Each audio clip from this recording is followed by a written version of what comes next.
Greetings from Ankara, the capital of Turkey, to all professors, scholars, and students who are watching us. This is the second episode of our Orientalism webinar series organized by the Social Sciences University of Ankara, Turkey, or ASBÜ as we say it in Turkish. I am Filiz Barınakman, Associate Professor of English Language and Literature. I am also the Acting Chair of English Language and Literature Department. Now, before we start, I would like to give you brief information about our series. Orientalism webinar series is a series of online lectures, each of which will host a world-famous distinguished speaker on a related field with Orientalism and postcolonialism. In each webinar session, a speaker will give a 30-40 minute talk on a topic about their scholarship, followed by a 15-minute question and answer session. During the talk, please send your questions to asbuo@gmail.com. So this is asbuows.gmail.com. All right. In our series, our aim is to give you an opportunity to students and scholars from around the world to become familiar with the trailblazing and cutting-edge scholarship of internationally acclaimed academics on critical theories of Orientalism and postcolonialism. Related issues to be discussed include the image of the other, namely the East, Islam and the Turks in Western discourse, and Islamophobia, cross-cultural interactions and encounters between East and West in the historical context of the Renaissance and beyond, as well as pedagogical issues and topics related to these fields of study. With the gracious contributions of these important scholars, we hope to inspire more emerging students and scholars to see the rich possibilities of potential research topics in these significant area studies with necessary updates. It is an absolute honor and privilege for me to introduce to you today's speaker, my own teacher, Professor Ronald Strickland from Michigan Technical University. His talk is titled The Global Anglophone Literature Curriculum. Ron Strickland is Professor of Literature and former Humanities Department Chair at Michigan Technological University. He is the author and editor of numerous essays, collections, and journal issues on pedagogical and curricular issues in literary and cultural studies, and on the institutional and cultural politics of the humanities in higher education. He is also the creator of more than 100 YouTube lectures on topics in literature and cultural theory.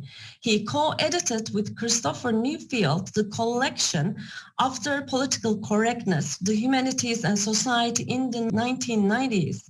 And he also edited Growing Up Postmodern, Neoliberalism and the War on the Young.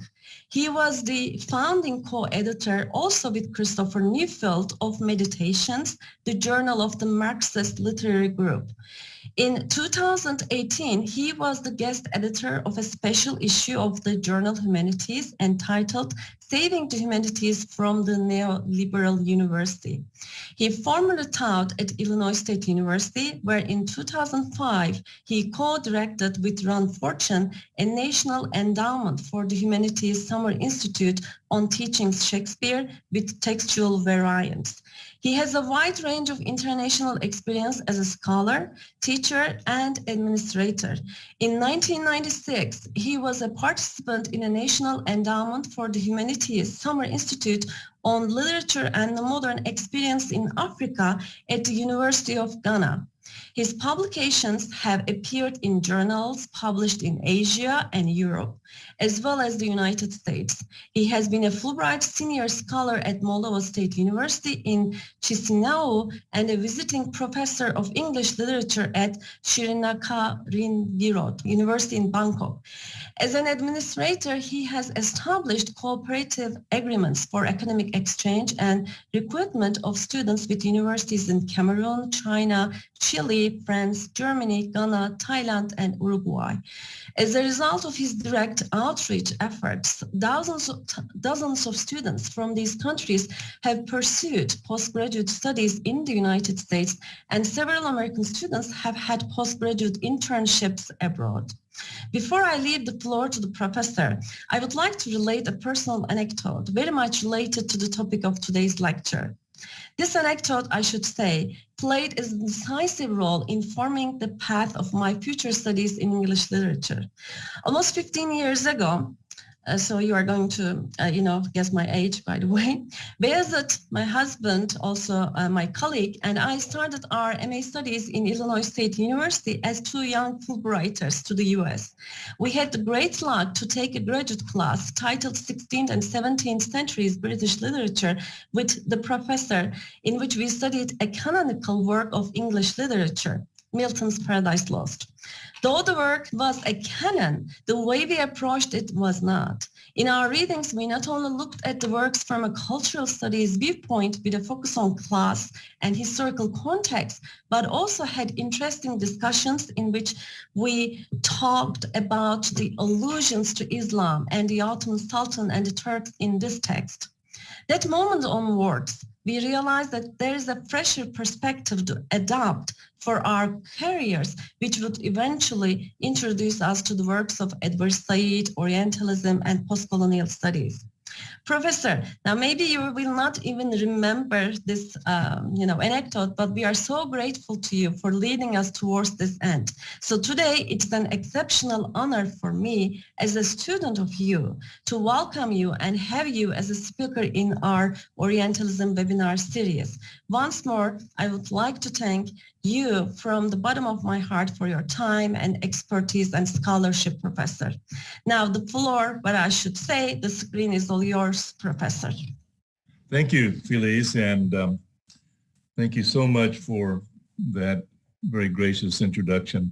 How could I forget? Of course, I remember your contributions to that course, even though it was some years ago. Those things stay with me in my memory because it's such a rewarding experience to have encounters with students from whom one will learn so much. Thanks also to Beyazıt and everyone else involved in organizing these sessions and for inviting me. I'm really pleased to be here. So let me see if I can load my PowerPoint and begin. So I'll start. I'm going to read my paper, and I hope that's not inconvenient for anyone. It will keep me on task. In the early 1990s, after visiting several universities in the Persian Gulf region, Edward Said described an ambivalent situation. On the one hand, more students were studying English than any other subject, but the demand for English studies was prompted by purely instrumental goals. Said writes, many students proposed to end up working for airlines or banks in which English was the world lingua franca, end quote.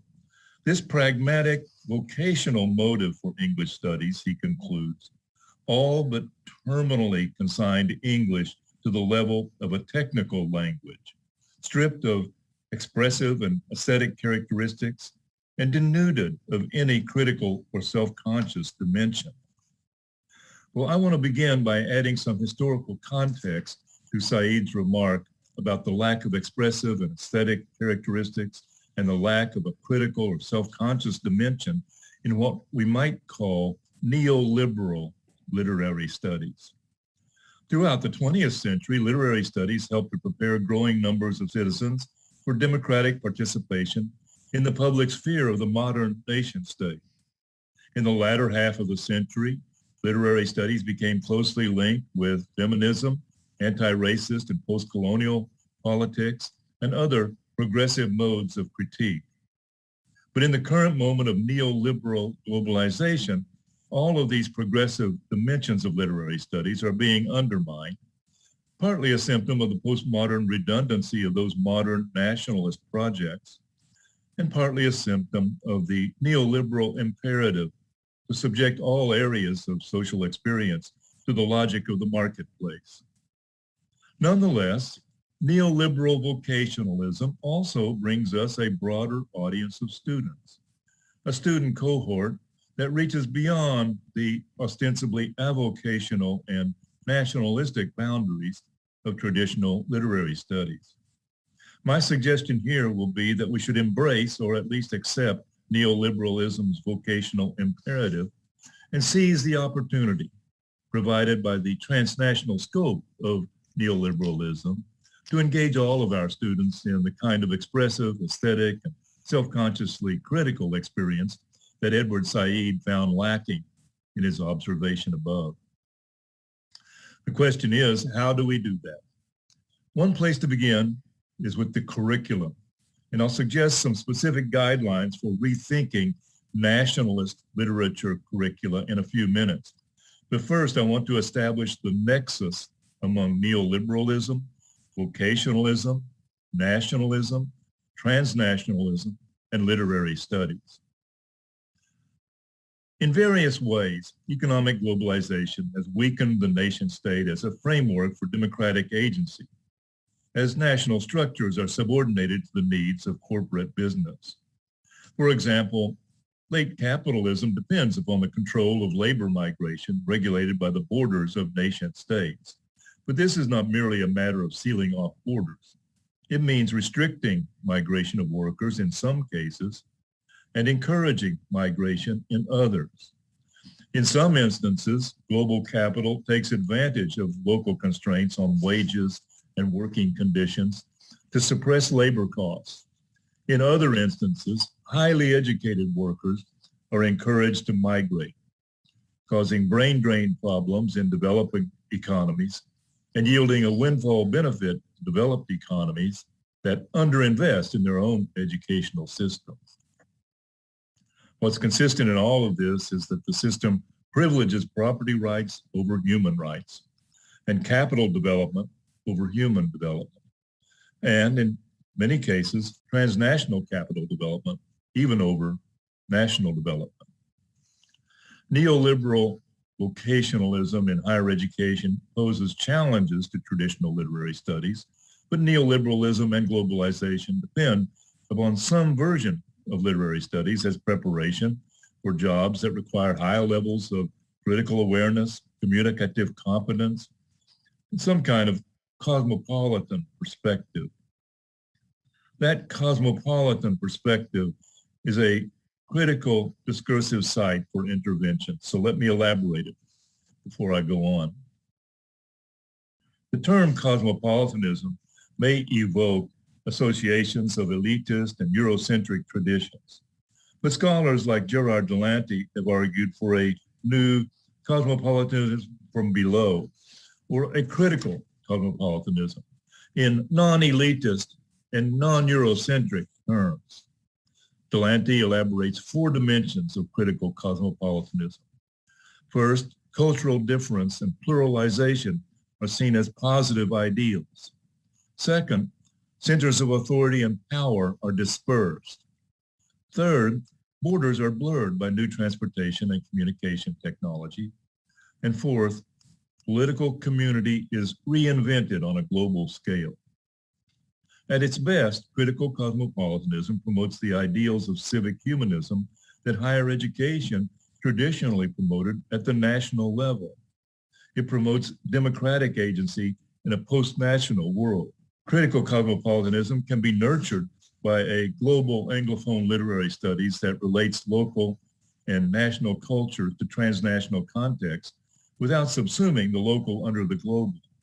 Just as critical cosmopolitanism rejects elitist and Eurocentric associations, I also want to distinguish it from a neoliberal version that I would call corporate cosmopolitanism. Corporate cosmopolitanism represents a set of experiences and values shared by the professional managerial class of workers involved in transnational business. This corporate cosmopolitanism may be globally aware and more or less non-Eurocentric, but it has no particular stake in egalitarianism or democracy. So these 2 demands of neoliberal higher education, the vocational imperative and the cosmopolitan imperative, offer sites of intervention.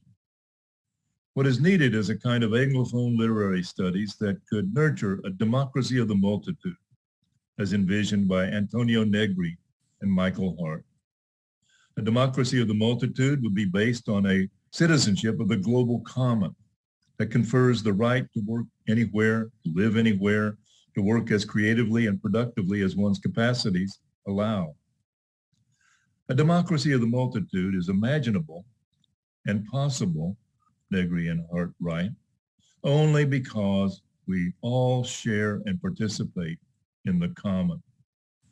These terms describing a global common that could serve as a foundation for the political empowerment of a transnational multitude correlate closely to those skills and attributes that global business seeks to develop in students. So global capitalism itself provides the opening for a new kind of democratic political empowerment, even as it tends to overwhelm existing structures of democratic power. In this historical moment, we can develop a global Anglophone literary studies as a framework for civic humanist agency that, like global capitalism, selectively deploys, but is not bound by ideologies of nationalism and institutional structures of the nation state. The traditional civic humanist role of literary studies in modern universities is indebted to two important concepts that I associate with the thought of Immanuel Kant, and hence specifically with the inception of the epoch of modernity. One of these is derived from Kant's notion of the aesthetic, as described in his Critique of Judgment. For Kant, aesthetic judgment is a spontaneous recognition of that which is agreeable and beautiful, the sublime good that will evoke universal and necessary assent among right-minded members of a community. Traditional literary studies aim to nurture and cultivate this sensibility among students, notwithstanding the irony implied in a spontaneous recognition that must be taught as a discipline. The other concept, drawn from Kant's Conflict of the Faculties, is the idea of the university as an institution in the service of the nation state, but which at the same time must retain some degree of autonomy from direct governmental control in order to perform that service. That is, modern democracy requires, and I would add, robust capitalism also requires a safe space within the social order for scientific, political, cultural, and economic experimentation and innovation outside of direct governmental control. As many scholars have pointed out, this study of literature in schools and universities dates only from the 19th century. It's often associated with the fear expressed by Matthew Arnold that in modern society, the ideological power of the church could no longer guarantee the conservative values necessary to maintain social order. In studying English literature, it was hoped the masses would gain enough appreciation for traditional values to prevent society from devolving into chaos. But according to Gayatri Spivak, this strategy actually originated in British India as a provision for native education of subaltern functionaries in the East India Company's Charter Act of 1813. You may recall that Dr. Bill Ashcroft mentioned the East India Company's Charter Act in his talk last week. During the 20th century in Great Britain and the United States, growing numbers of students from the middle class and working class families attended universities, and literary studies performed both the ideological and the practical functions of preparing them for citizenship and careers. Meanwhile, as English became the global lingua franca of science and business, universities around the world adopted curricula and textbooks from English and American publishers. So students of English literature in Africa, Asia, and South America study some version of the Anglo-American canon as determined by the mostly British and American university professors who edit the textbooks.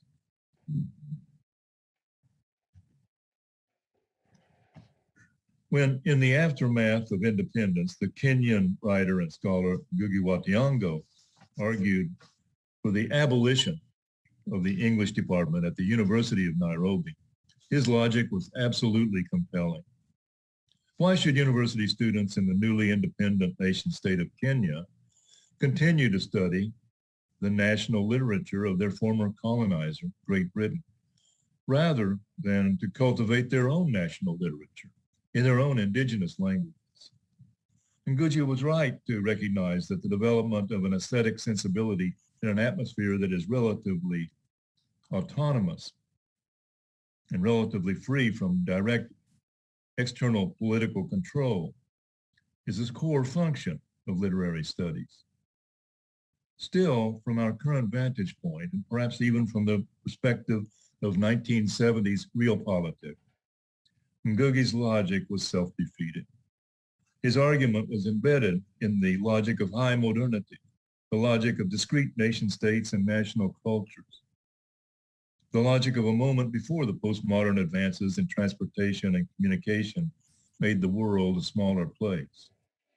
In the 1970s, it may have been possible to imagine that some nations could navigate the currents of the bipolar Cold War so that their national cultures might be protected from outside influence. But in the post-Cold War age of cell phones and social media, we can no longer close our borders. And globalization doesn't disappear when we close our eyes. It's necessary to engage the metropole. It's not possible to ignore it. A global Anglophone literature curriculum must be transnational, and it must disrupt the unquestioned centrality of Anglo-American literature. Of course, this project is already well underway.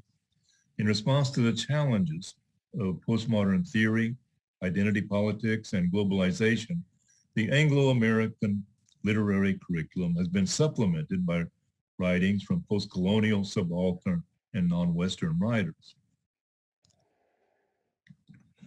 Writing on the burden of English in a post-colonial setting, Gayatri Spivak has suggested that English literature should be taught in such a way that it is, quote, intimately yoked to the teaching of the literary, cultural production of the mother tongues, end quote. The strategy is interliterary as opposed to comparative, she says.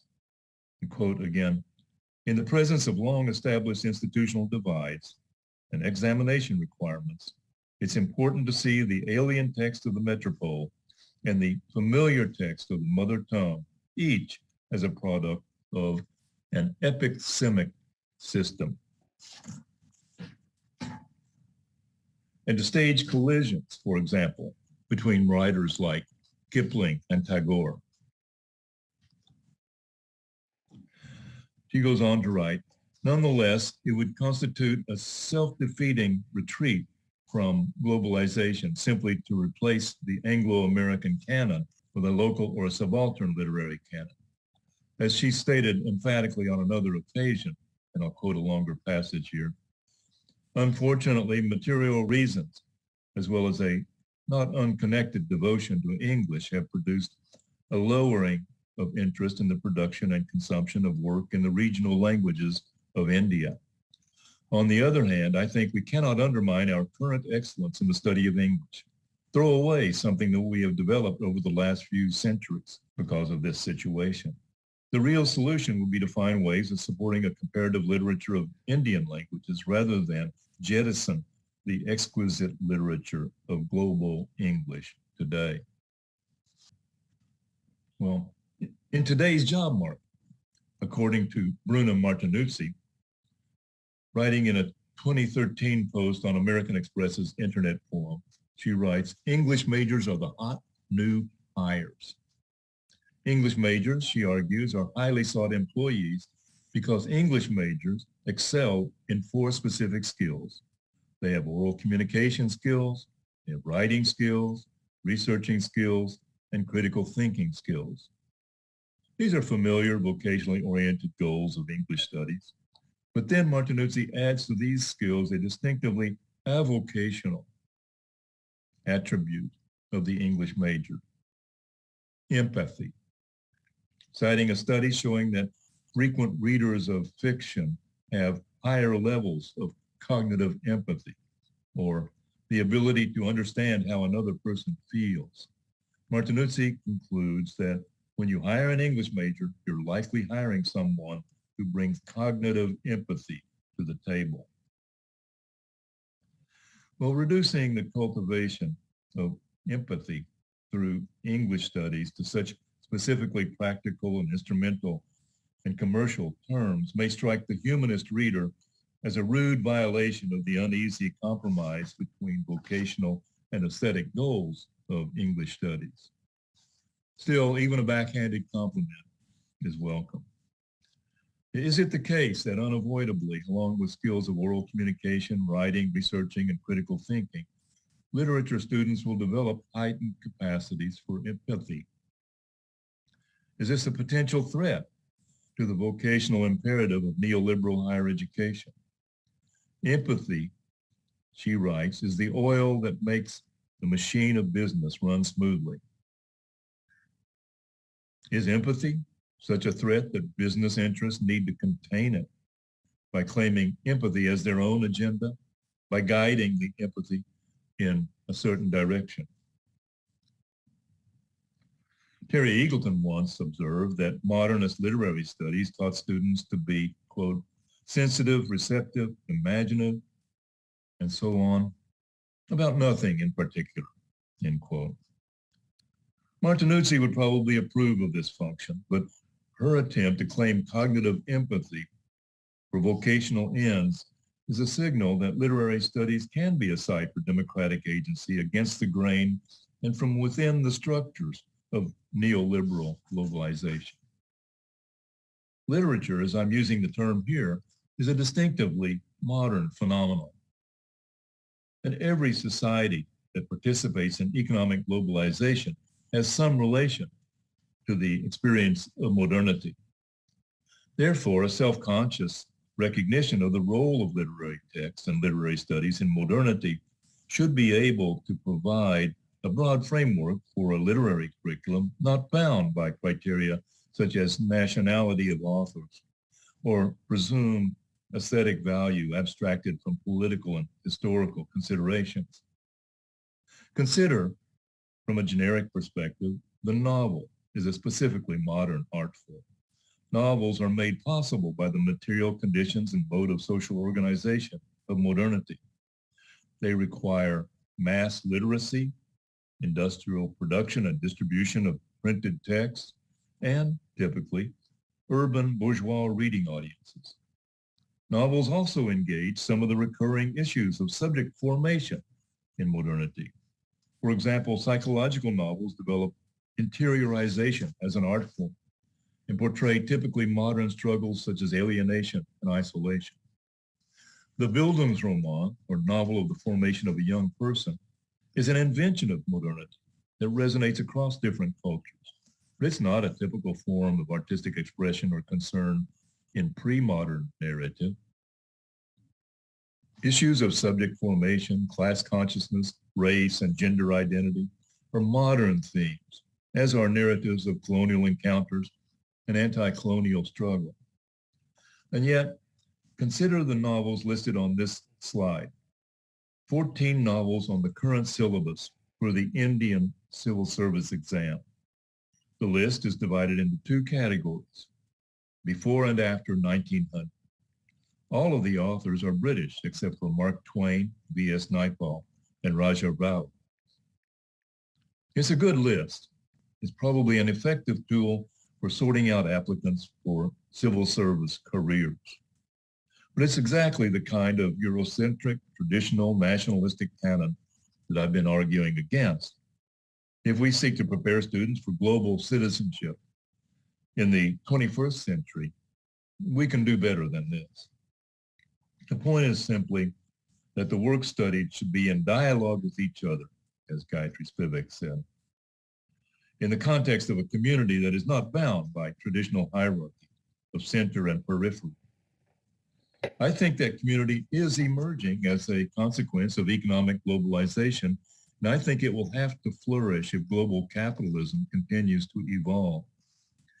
Economic globalization is producing a community of educated, cosmopolitan subjects who might become citizens of a global democratic political order, the multitude of Negri and Hardt. In the global cosmopolitan bourgeoisie, one finds a ready-made transnational community, but that population is formed by a global capitalist order that has no articulated stake in democracy. If this community is to become a force for expanding human liberation, it will have to develop a vision that goes beyond the traditional nationalist cultural boundaries of modernity.